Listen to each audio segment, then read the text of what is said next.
no pasó a mayores. Aquí también en la esquina de Pino Suárez y en ciertos puntos de la explanada del Zócalo capitalino se encuentran elementos del ERUM, del heroico cuerpo de bomberos, de la policía capitalina y bien, como lo habían señalado, de la Comisión de los Derechos Humanos. Lo que sí es que también se logra apreciar como en distintos puntos de la Ciudad de México y seguramente del país, que la mayoría se pinta de color morado.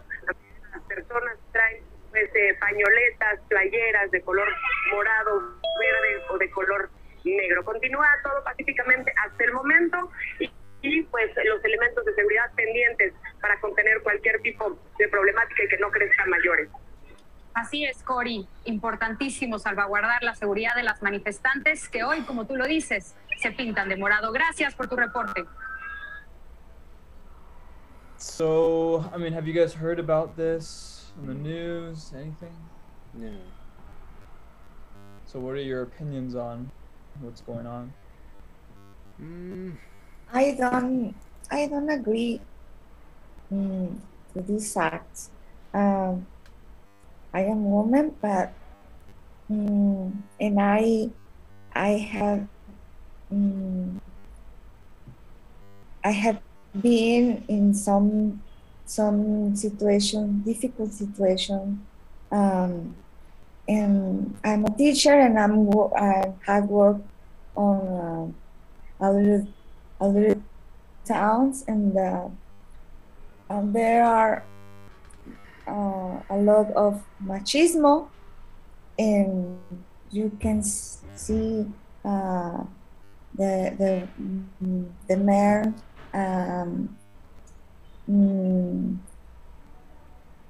woman is like beans, full of beans in the mountains in Durango, with the ethnias in Durango. It's very sad when you can see different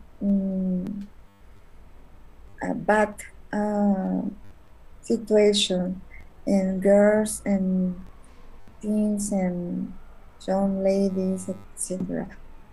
But they ladies and they women in the Zócalo,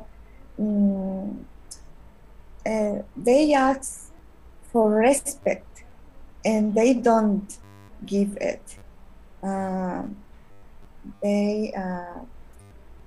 They give violence when say don't be violent with me, with us.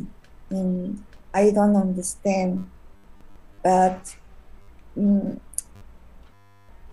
maybe I can understand, but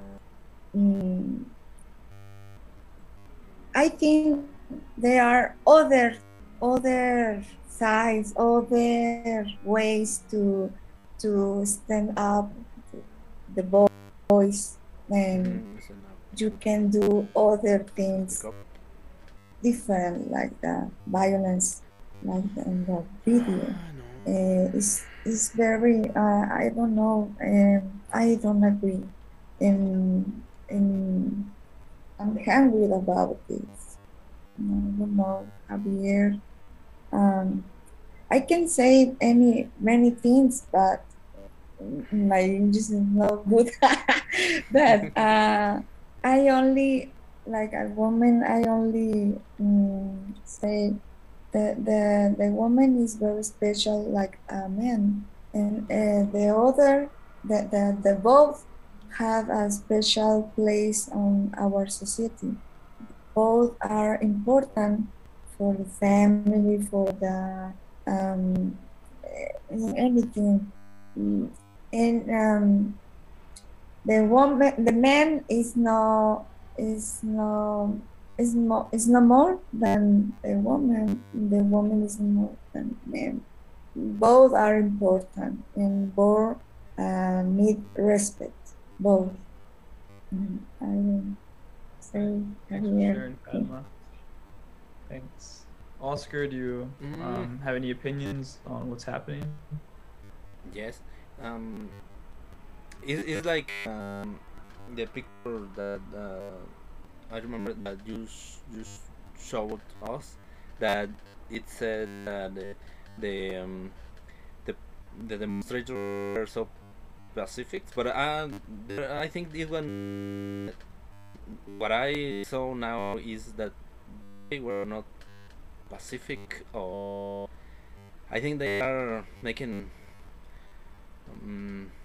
striking violence, but yeah, it's not the correct way to pick up. But I think now the government is letting the people to show their ways to manifestate, because for instance the president said he is not going to encourage violence, and not even with traffic drug lists. I don't know if you heard about that they captured the Chapo's son. I don't know. Yeah. Uh-huh. They released him. Maybe the policy is not correct, but here maybe many groups are intending to damage the reputation of the government, because there are many radicals that are founded by the oppositors of the government. I could suspect that, but I don't know. But because since they know they are not going to be repressed, now they are trying to offend the police officers, the subways facilities, the government buildings, but I think the majority of the is doing the that demonstration of with peace, but not everybody. Yeah. You guys, when we were watching the video, did you guys see like those huge walls, you know, in front of the palace, the presidential palace, and around Bellas Artes, things that they were trying to knock down? Do you guys know like why that was like? Have you guys seen videos of the previous protests that happened on the news? I think yes. I think now they protect that facilities with dogs. Yeah, because I think it was last year where they really damaged the doors of the palace. Here's a video. Yeah, They were setting fire.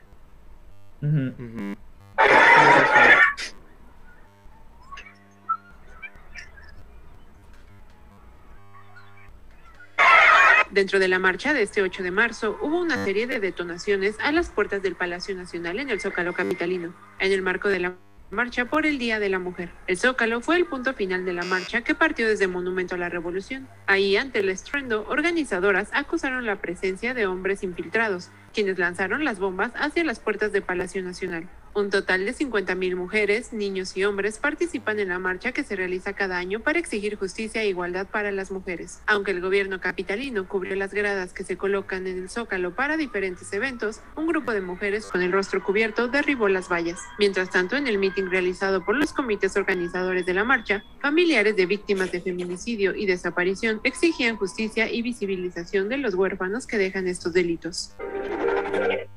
Yeah, so that's what happened, I think. When was it? 2020? I want to say it happened. Yeah, it happened a year ago. Yeah, so there's a lot of protests, a lot of people who are frustrated with the government, and they're taking that frustration out on the I guess government buildings, the Angel of Independence. That actually there was some videos where the protesters had like sledgehammers and they were just like knocking like this old and prehistoric just buildings and structures that were built, you know, during the Porfiriato and everything. So, you know, a lot of the old structures have been damaged. But sorry. yes, Some people say there are other groups convene this crimen and blame the woman. Maybe the government groups, maybe the other groups are who commit this crimen. But I don't know.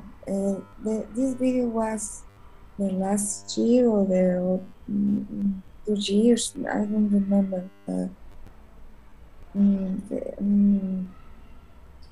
The women are angry about.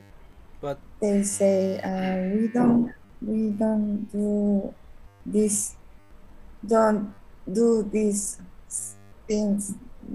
The door, the walls, other men's, other groups was. I don't know. yeah, no, you're absolutely right. There's a lot of talk that, you know, in fact, the people who are protesting aren't the ones who are destroying the buildings and vandalizing stuff. But there's also a lot of videos to the contrary as well. Like, you know, I'm not saying that everyone who was in the march participated in that or that they did anything at all. But, you know, that is a very relevant argument that people are making right now. That maybe it's like political intentions that are the reasons why people are supposedly putting the blame on women. So yeah, that's good eye, Fatima.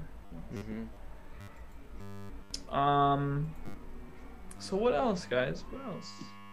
What's going on?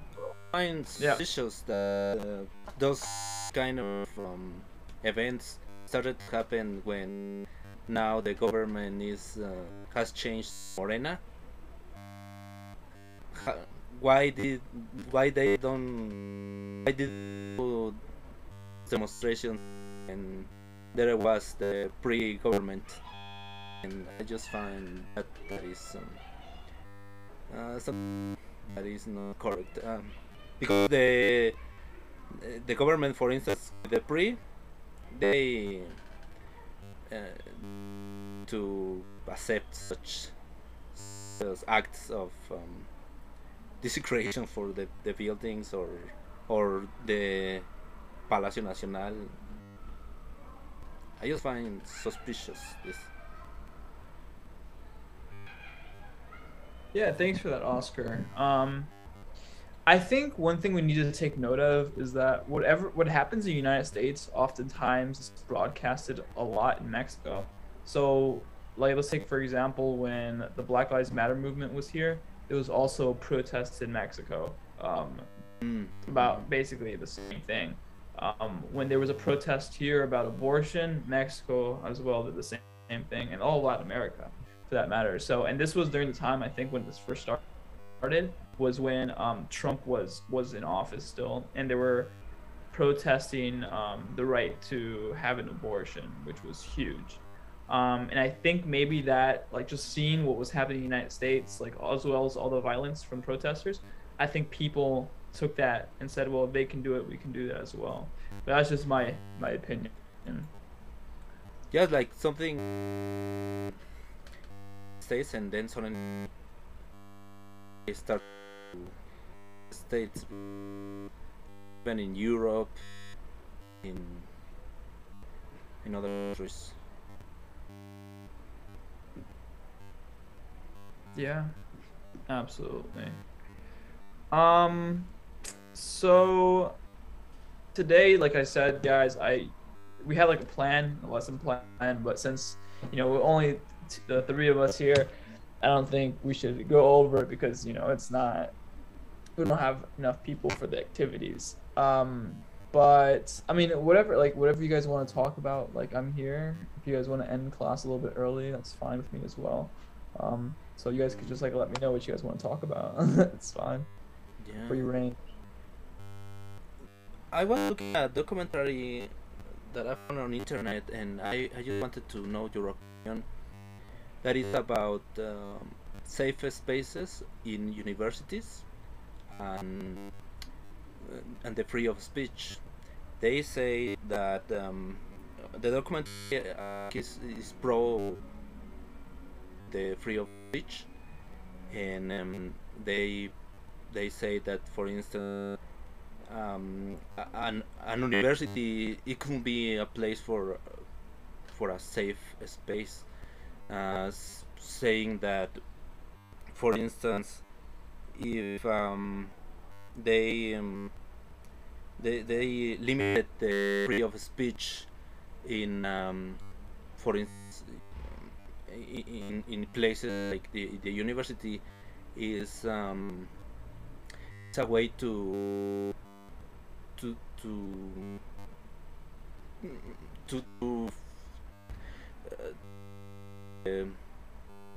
the freedom of speech, in not just in the supposed university, a place of ideas, but as in the whole country, in the United States, if people is of safe spaces. What do you think about that? So the safe space thing. Was documentary talking about safe spaces for people of color, like minorities? Something like that. Yeah, something like that. Yeah. So. Yeah. So basically, the argument is that minorities don't have the ability to speak out, and then when they have an opinion, they argue that, I guess, white people strike them down, or they just like say something against them, and they feel like they don't have a voice. But I think on average, in general, of all universities tend to be very liberal, instead of a conservative. Majority of the college, I would argue. So I think this is a way for people who aren't the majority, right? So if like my school is around 70 or 80% all white students, and the other 20%, the 30, are people who are minorities. So they create their own like group of people that they feel comfortable talking to. But the issue starts to occur when they don't let white individuals inside those white spaces, and it causes a lot of controversy. In fact, my school, as a protest to that, some white students decided to open their own white safe space. And that caused like an uproar, like crazy, on the news, everything. Right? So it was like, it's there's two sides of the story. In fact, but the whole free speech thing is very true, right? If normally, if you have conservative beliefs, so if you believe that not in abortion, if you believe, if you generally just like are Christian and you believe in God, that's generally not looked at, like in favor of in universities in today's age. In fact, I took a video. There were some people who came to protest, just held up signs against abortion and stuff like that. And the students from my school viciously like surrounded them, and then the police had to step in, but they were like, they took the signs, they ripped them up.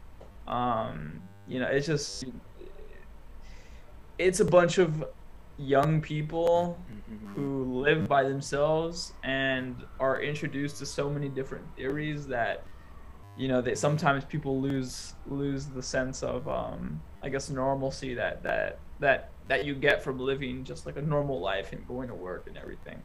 So in my personal experience, I think that there is more of a oppression against people with conservative values, and not typically suppressing people who just because they're like black or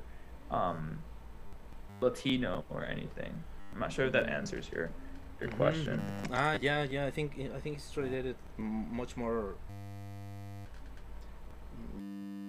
the minorities and all of that, because, for instance, there another point thing like the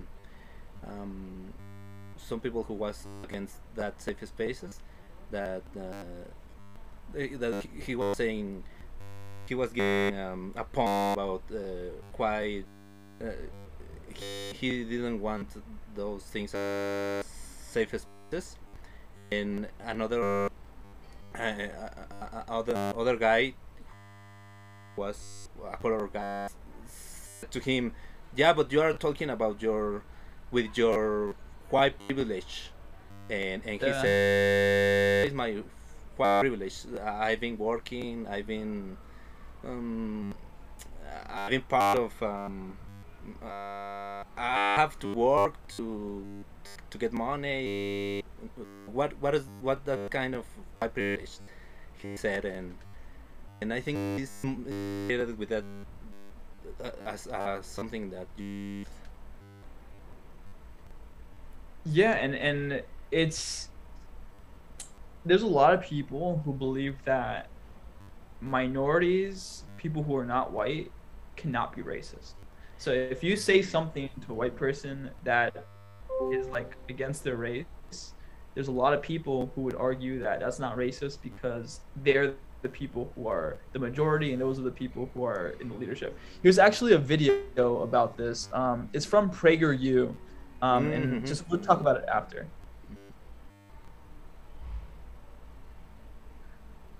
Students with ADHD save 10 hours studying with this Chrome extension. But no.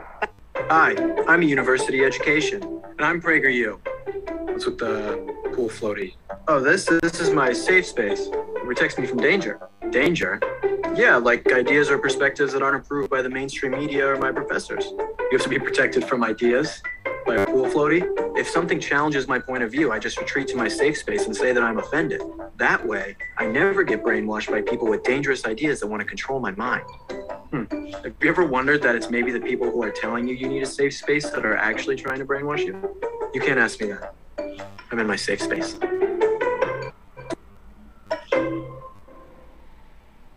So that's like an explanation from PragerU. Do you guys know PragerU? Yeah. He was part of that documentary that I told you. Oh, okay. Yeah, so definitely. That's a so this guy is conservative. He actually came to our school and there was massive protests.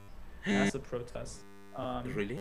But overall, it was good. There was a good amount of people who went to go see him.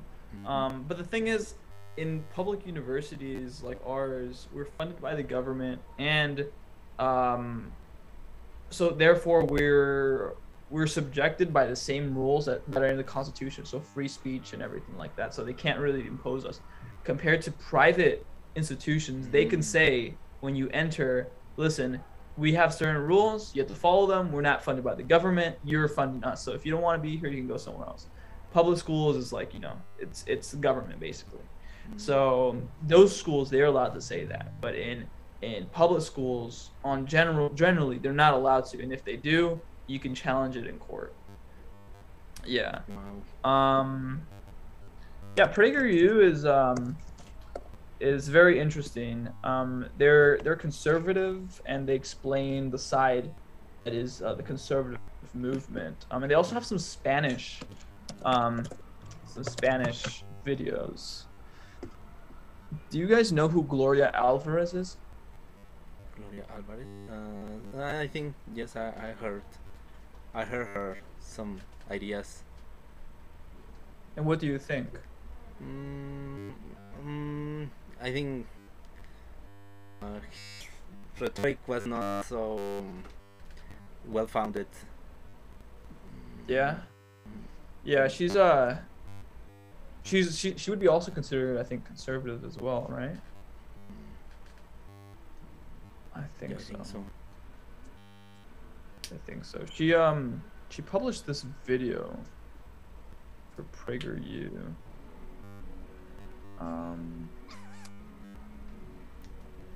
Let's see what this is.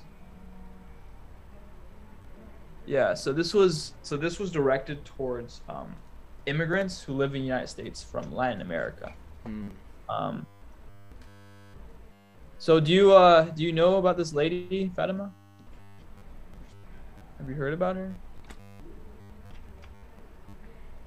No. Vivo en Guatemala y trabajo en toda Iberoamérica.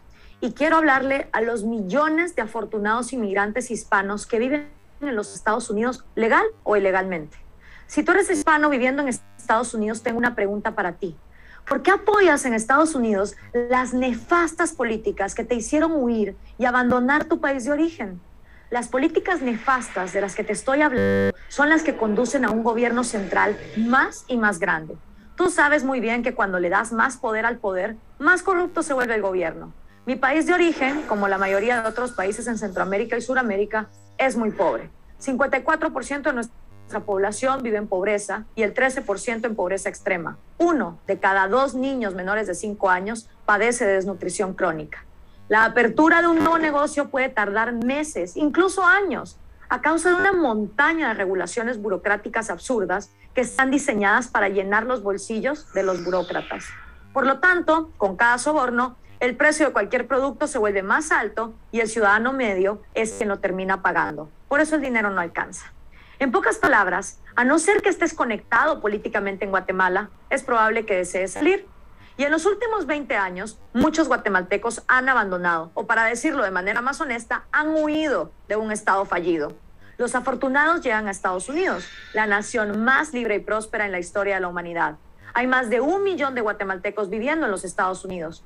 Casi todos los inmigrantes en Estados Unidos provenientes de México, Centro y Suramérica, sin importar si emigraron de forma legal o ilegal, vinieron huyendo para conseguir los mismos objetivos que esta nación brindó desde sus inicios: oportunidad económica y la libertad para formar y transformar tu propia vida de acuerdo a tu propia voluntad. Hablando lo que es, tú viniste a Estados Unidos para ser parte de lo que los estadounidenses llaman el sueño americano.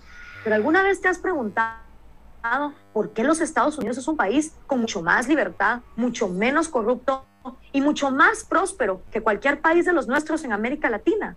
La respuesta se encuentra primordial y principalmente en la creencia única estadounidense de tener un gobierno limitado. ¿Por qué? Porque mientras más limitado sea el gobierno, menos será su corrupción. Y mientras más limitado sea el gobierno, mayor será la libertad individual y la responsabilidad personal. Y dadas la libertad individual y la responsabilidad personal, junto con el trabajo duro y el talento, ahí es donde tú puedes alcanzar las metas que tú mismo trazaste para tu propia vida. Así que, regresando a mi pregunta, ¿por qué entonces apoyarías políticas nefastas que siguen expandiendo el poder del gobierno cuando estas fueron las mismas políticas populistas que condenaron a tu país de origen? ¿Será porque crees que cuando los demócratas norteamericanos te ofrecen cosas gratis, eso significa que ellos se preocupan por ti, que les importas? ¿Crees que cuando los republicanos quieren quitarte esas cosas gratis, te van a enviar de vuelta a tu lugar de origen? Seamos honestos. Tú no viniste a los Estados Unidos por cosas gratis. Tú viniste aquí por la oportunidad económica que te permite trabajar y ganar dinero con el sudor de tu frente.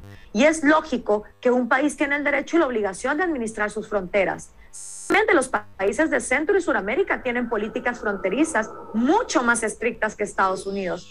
Tal vez es porque crees que tu país de origen es pobre, no por el socialismo fracasado, ni por culpa del gran gobierno corrupto, sino debido a cuestiones ajenas a la ideología.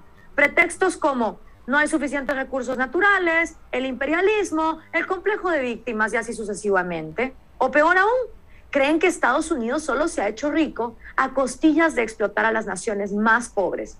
Pero esa narrativa es falsa y no resiste ningún análisis serio. Hay muchas naciones bendecidas con abundantes recursos naturales que son pobres, como las nuestras en América Latina. Y son pobres debido mayoritariamente a que sus gobiernos corruptos implementan políticas que destruyen los incentivos para producir eficientemente. Mira a Venezuela, que tiene vastas reservas de petróleo y minerales, pero está sufriendo la peor crisis humanitaria, con una escasez de todas las necesidades básicas. ¿Por qué? Debido a las políticas socialistas, debido a los políticos populistas que prometieron luchar por el pueblo.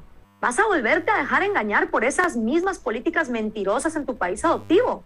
¿De verdad crees que votando por políticos que van a luchar por el pueblo, luchar por la justicia social y que subirán impuestos solo al 1% que está explotando la riqueza del otro 99%, a ti te va a ir mejor?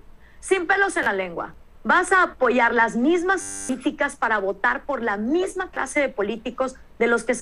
Okay, so yeah, we watched a lot. So what do you think? What do you think about this lady? It's true. It's true. Yeah. It's true. Oscar?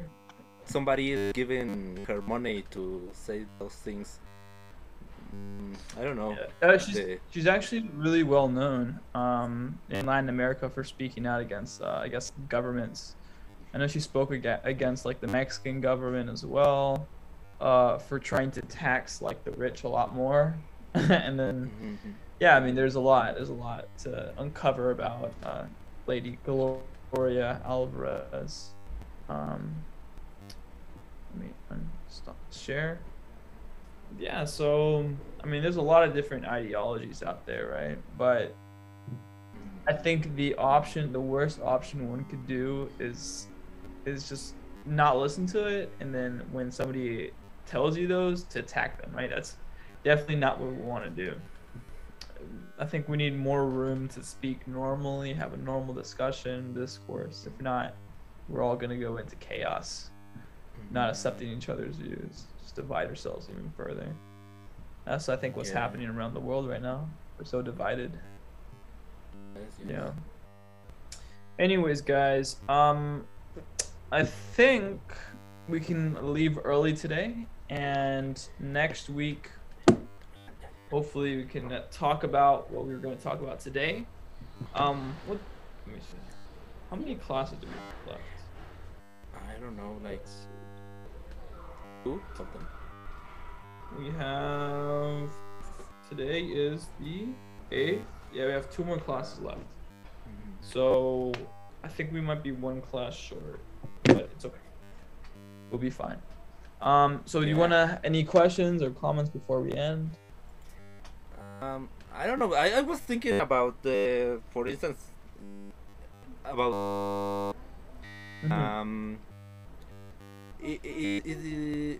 now I was thinking about Ukraine as Cuba, as there was a time when the Cold War was in a kind of escalate to full war, and I think it was the moment when Russia put its weapons or missiles on Cuba, and I think is how do you take something that happened, for instance, if Russia now makes an agreement with Cuba, and say we are the same, and we are to have an agreement, and we are going to have a pact of no-action or something like that, to have missiles there. Do you think that they have their freedom to do something, or do you think that the government is going to something like that happens? So generally, the United States government probably wouldn't let that happen. And there's a lot of people who say, like, why is the U.S. involved in all the affairs? But the thing we have to realize is that the United States generally sets the terms and conditions on who exactly or what country exactly should be treated as a legitimate government, but democracies, ones that are voted in by the people, and not like dictatorships. And in this case, I think that when we let countries, I guess, put their nuclear weapons in just other places, if the United States were to just say, all right, whatever, there's a strong possibility that all, like, through time, all nuclear weapons would be pointed towards the United States, just around the world, and then they would have just blown it up, right? Because the United States didn't consider anything to be a threat. So if we look at through history, would this happen? Like if Russia said, hey, we're putting their missiles here, but we're having just a normal pact. There's examples throughout history where Russia has totally just not even considered any, like, they signed something and they just ripped it in half. Right, so like they don't keep their promises, and that's through history. So maybe, you know, I'm 100% sure if Russia were to try to do the same thing, that would be basically at this point an act of war against the United States, and there would have to be like another diplomacy crisis where we're just running around from DC to Moscow to DC to Moscow to try to get this thing solved. That would be horrible. Hopefully that'll never happen. No. Okay, thank you. Yep.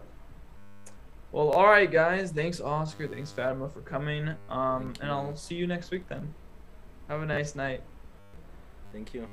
Good night. Good night.